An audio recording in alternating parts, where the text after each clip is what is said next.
welcome to another edition of This Week in Disc Golf. It's March 17th, 2022. I'm Charlie Eisenhood, and let's break down what happened this week. Well, the WACO Annual Charity Open, the second stop on the Disc Golf Pro Tour, took place this weekend down in Waco, Texas. In varying conditions, we had wind, we had cold, we had sun, we had calm. It was a crazy weather weekend, and after all of the dust settled, well, Valerie Mondahano wins her first Elite Series event, and Paul McBeth wins his 16th Pro Tour event in 48 tries. That's right, he's won a third of the Pro Tour events that he has entered in his career. Let's take a look at what happened in FPO as Valerie Mondahano took down the win. The story in the early rounds was Evelina Salonen. The Finn was tremendous from the tee and on her upshots, leading the tournament in strokes gained from tee to green. But in the final round, she really started to have the missed putts catch up to her. She was dead last in strokes gained from tee to green. And take a look at some of these early missed opportunities. These cost her early in the round. She ended up taking 5 strokes over par in her first 4 holes, and that really dropped her out of contention early in the round. Meanwhile, Valerie Mondahano starting to get it going.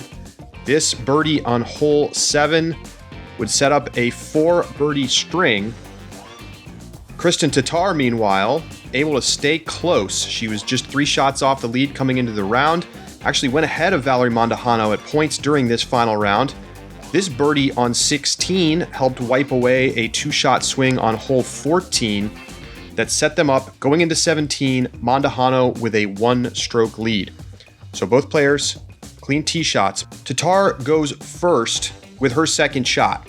She just lays up. She's not trying to get it down to the green. Mondahano, in a slightly better position, could absolutely just choose to lay up. Instead, throws this shot. An absolutely beautiful line drive backhand, a little bit of turn, and sticks it inside the circle.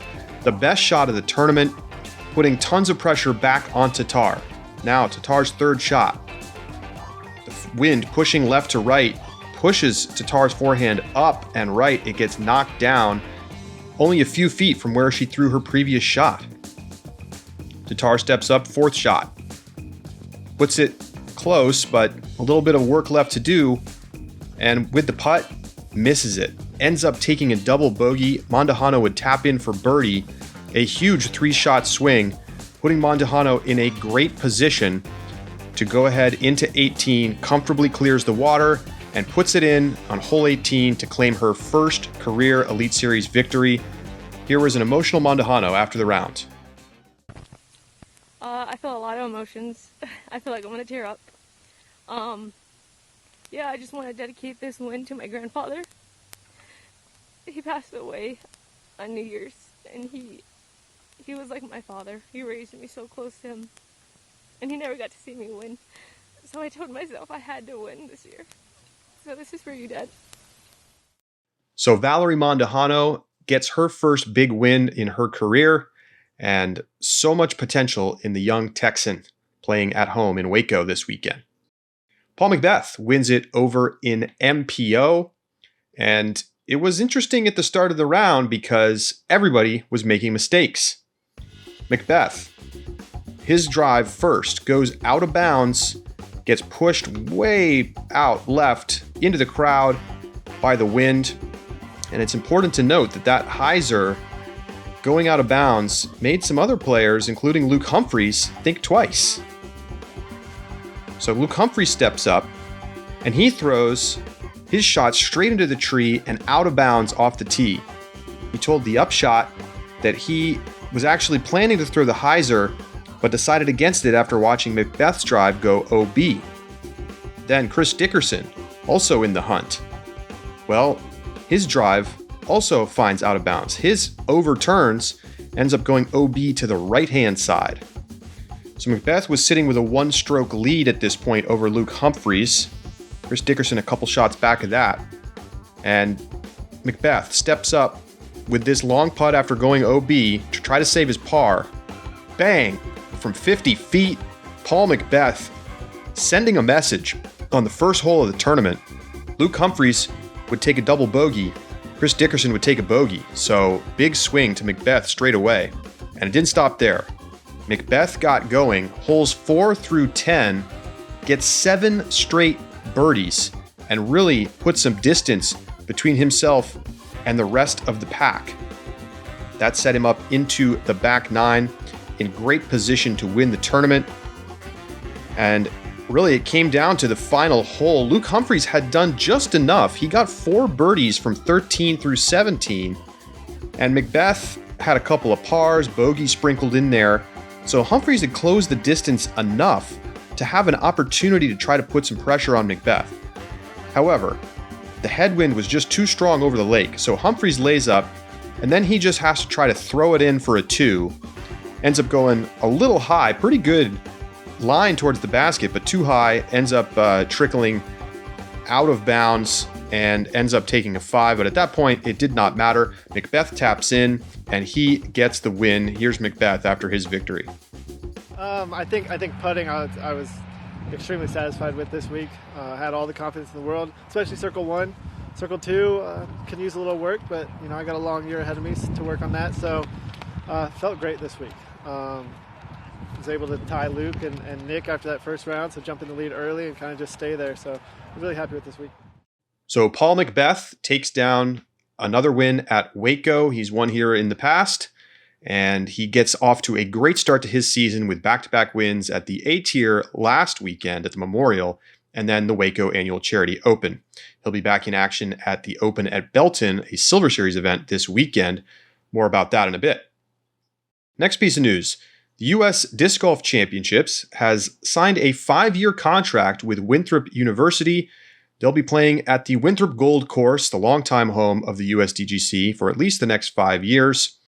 Jonathan Poole, the event director for the USDGC, telling Ultiworld Disc Golf that, quote, "This past year, the university was more engaged with the tournament than ever, and they made it clear to us that they didn't want us going anywhere.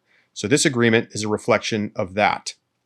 In 2021, the tournament had 3,500 spectators there on Saturday for the final round. That's about a 75% increase over the previous high in 2019.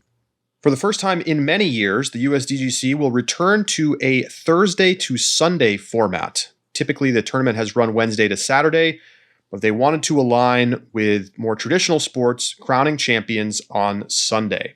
So we'll be back at Winthrop Gold this October for the U.S. Disc Golf Championships and the Throw Pink Women's Disc Golf Championships.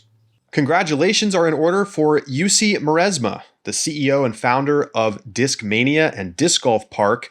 He was named the EY Entrepreneur of the Year in Finland by Ernst & Young. This is a famous entrepreneur contest, and he is one of many entrepreneurs around the world who are being named their country's top entrepreneur of 2022. All of the entrepreneurs from each of the countries will go to the 2022 Entrepreneur of the World Award ceremony that will be happening in Monaco later this year. So congratulations to Meresmaa as Discmania makes some big moves in changing its production line this year out to its own facilities in Sweden. Now to our social media minute. Well, Drew Gibson posted on Instagram this week that he's bought a house. He had mentioned after winning the Las Vegas Challenge that he was going to be skipping WACO in order to buy a house. He shared some images of his house on Instagram. See the putting green in the backyard looking nice. And now we just need the Cribs episode from Drew Gibson. But congratulations to Drew on the new house. Looking forward to seeing him back on tour soon. Coming up this weekend, the first Silver Series event on the Disc Golf Pro Tour this year. Just 25% of the typical points for an Elite Series event on the line, but still a highly attended tournament. The Open at Belton, just down the road from WACO in Belton, Texas, will play host to a 3-round tournament this weekend. Last year, Ricky Wysocki able to beat out Paul Macbeth in a vintage battle between the two top players of the last decade. Ricky shooting a blistering 47, 16 strokes under par, en route to the win over Macbeth. Katrina Allen beat Heather Young on the final hole of the tournament after Heather Young's drive a little out of position Allen able to take advantage of her distance on the long hole 18, and she got the one-stroke victory over Young in a very exciting final round. The Open at Belton is one of the best attended Silver Series events in 2021. We'll see if you can match that here in 2022. Lots of the top players are in attendance as they go between Waco and Texas State's, both on the Elite Series of the Disc Golf Pro Tour. Post-production coverage of the Open at Belton will be available on the Disc Golf Pro Tour YouTube channel, and you'll also be able to catch the live action on Sunday's final round on the Disc Golf Network. Before we sign it off, let's take a look at the current Disc Golf Pro Tour standings after 2 Elite Series events. Well, it's Luke Humphreys leading the way in MPO. He is atop the standings after back-to-back top 5 finishes on the Disc Golf Pro Tour. Calvin Heimberg in second place, tied with Gannon Burr, Thomas Gilbert, and then Chris Dickerson rounding out your top 5. Note that the best 8 finishes of your 12 tour stops are ultimately included in the list, along with your best 3 finishes at the 8 Silver Series stops, and your best 2 of 3 PDGA majors, along with both finishes from the Disc Golf Pro Tour playoff events at the end of the season. That's the Green Mountain Championships and the MVP Open. So lots of disc golf still to come. Over on the FPO side, Katrina Allen is in first place after 2 podium finishes for her, 175 points, leading Kristen Tatar, who's finished third at LVC and second at Waco. Paige Pierce in third place. Kat Murch, a surprising 4th place after 2 top 10 finishes at the first 2 events. And Evelina Salonen rounds out the top 5. That's going to do it for This Week in Disc Golf. We'll be back next week with another edition right here on the Disc Golf Network and the Disc Golf Pro Tour YouTube channel.